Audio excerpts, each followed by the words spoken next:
Tiene la palabra por la Asociación Gremial de Abogados Laboralistas el abogado Diego López Fernández. Hasta por 10 minutos. Gracias. Intervengo en representación de la Asociación Gremial de Abogados Laboralistas. Hemos hecho un informe muy breve que explica al tribunal cuál es nuestra opinión acerca de este proyecto, de manera que ya está a disposición de los señores y las señoras ministras, de manera que en pro del tiempo voy a tratar de ir directamente al grano. Bien, la finalidad del proyecto de ley que se impugna en este requerimiento es promover a los sindicatos como sujeto principal de la negociación colectiva. Y dicho proyecto también señala que ello está del todo conforme con la Constitución, que reconoce la libertad sindical y la facultad que le es propia y esencial de negociar colectivamente. Excelentísimo tribunal, esta promoción no solamente es legítima, según la Constitución, sino que también es urgentemente necesaria en nuestro país. Según la encuesta de la Dirección del Trabajo ENCLA del año 2014, que encuestó a 3.374 empresas de todo el país, en el 82% de las empresas del país nunca ha existido sindicato. Se creerá tal vez que eso significa que las empresas de menor tamaño están sobrerepresentadas. Pues bien, esta misma encuesta arrojó que el 37% de las grandes empresas de Chile nunca ha tenido sindicato. De manera entonces que la promoción de la asociación sindical en las empresas no solamente es legítima, sino que también es urgentemente necesaria, y a eso precisamente se aboca el proyecto que se cuestiona en estos requerimientos. Además, como su señoría también sabrá, los sindicatos son grupos intermedios y en virtud del artículo 1 constitucional es precisamente a través de ellos en que se estructura y se organiza la sociedad, tal y como ya está señalado en la sentencia de este tribunal, rol 1295. En esta sentencia además se señaló que la protección legal que el Estado le adeuda a los grupos intermedios debe reconocer que ellos son expresión legítima de poder social.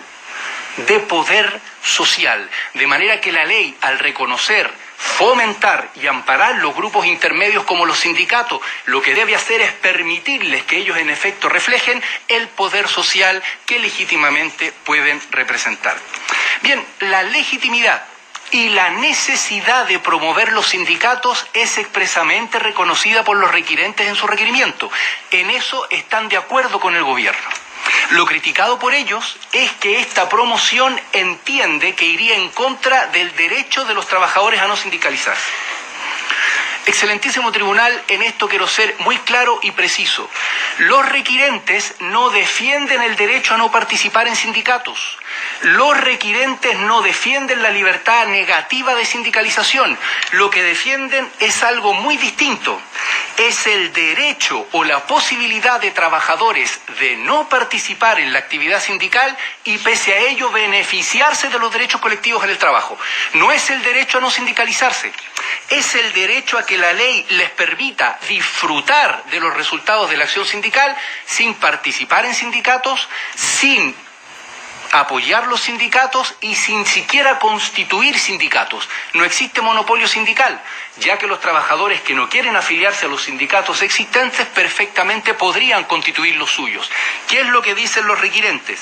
Lo que le piden a este tribunal es que declare que la ley otorgue un trato más favorable y privilegiado a quienes no se sindicalicen y pese a ello quieran igualmente aprovechar los beneficios de la acción sindical. De manera que no se trata solo de defender la libertad negativa o el derecho a no afiliarse, se trata de un derecho o supuesto derecho que es cualitativamente diferente. Pues bien, en opinión de la Asociación Gremial de Abogados Laboralistas, esta petición es incompatible con el Estatuto Constitucional de la Libertad Sindical. Los sindicatos, como sindicato, artículo 19, número 19, y como grupos intermedios, artículo 1 constitucional, merecen un estatuto propio que les otorgue especialidad y un trato preferente para que ellos, en efecto, sean la legítima representatividad que se pueden otorgar los trabajadores en la empresa, permitiendo, como lo pretenden los requirentes, de que los trabajadores no sindicalizados puedan disponer de los mismos medios de acción que los sindicatos, sin participar en ellos, ni constituirlos a ellos, claramente que en la práctica implicaría una impotencia del estatuto constitucional de los sindicatos.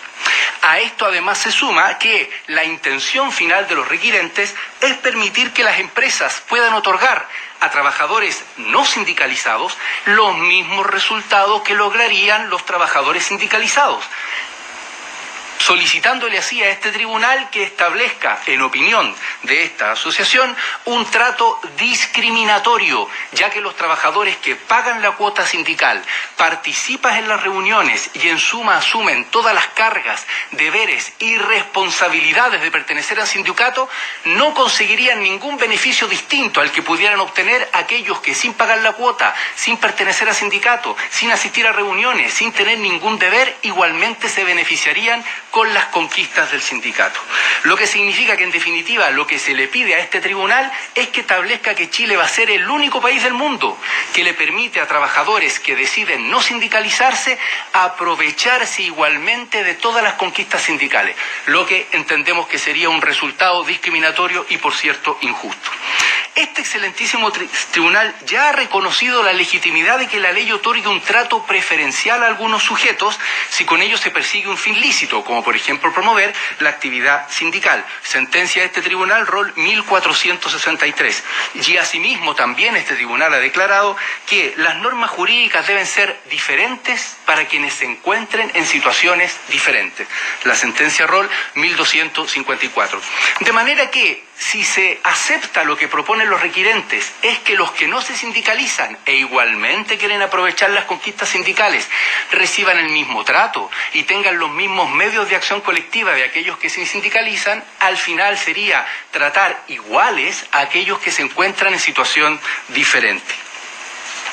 Esta idea cardinal o esencial del requerimiento atraviesa la mayoría de los capítulos de inconstitucionalidad que se sugiere, de manera que este es el elemento que consideramos que debe ser claramente decidido por vuestro tribunal.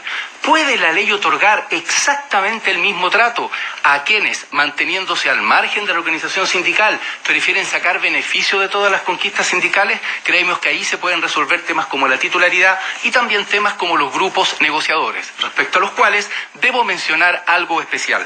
Porque lo que se dice en el requerimiento es que los grupos negociadores son una expresión de la libertad de asociación, lo cual no es cierto, porque los grupos negociadores no constituyen organizaciones permanentes representativas de los trabajadores ante la empresa que puedan constituirse en grupos intermedios.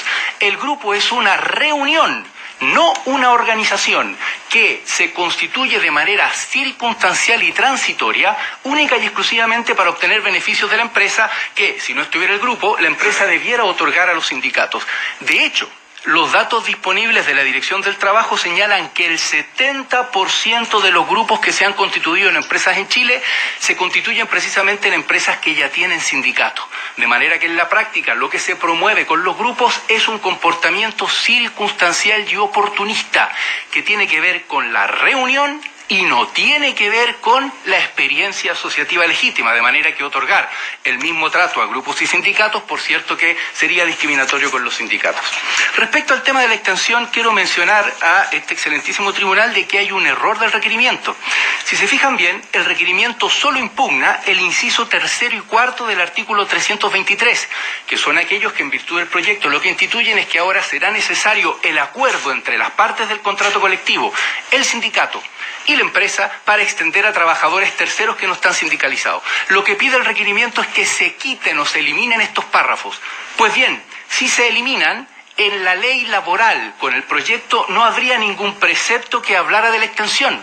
De manera que no es cierto lo que propone el requerimiento, que este tribunal vuelva a revivir lo dispuesto en el artículo 346, que es el que establece la facultad unilateral del empleador para extender.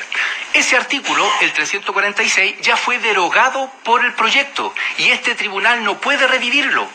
De manera que si se acoge el requerimiento y se eliminan los incisos tercero y cuarto del artículo 323, el contrato colectivo no tendría norma laboral especial sobre la extensión y se regiría por el efecto relativo de los contratos, Código Civil, que dice que las partes de común acuerdo podrán disponer de lo pactado. De manera que si se fijan bien sus señorías excelentísimas al final del día, incluso eliminando los incisos tercero y cuarto del 323, se volvería a la regla que ya instituye el proyecto, ¿cuál es? Solo con acuerdo de las partes, el sindicato y la empresa, se podrán extender los beneficios a terceros. De manera que esto en la práctica significa que se adopte o no se adopte lo que proponen los requirentes, la verdad que el resultado será el mismo.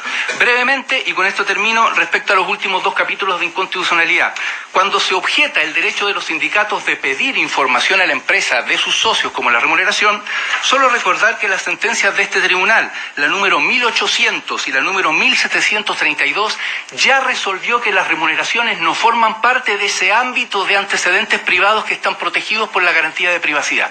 Lo que dijo este constitucional, que esos datos se refieren a elementos privados, las creencias, las tendencias sexuales, las opiniones y las ideologías, pero no las remuneraciones, las cuales además pueden ser solicitadas información atendiendo a necesidades comunes o colectivas de intereses, de manera que no procede. Quería decir cosas más, pero se me acaba el tiempo. Gracias, señor presidente. Muy bien.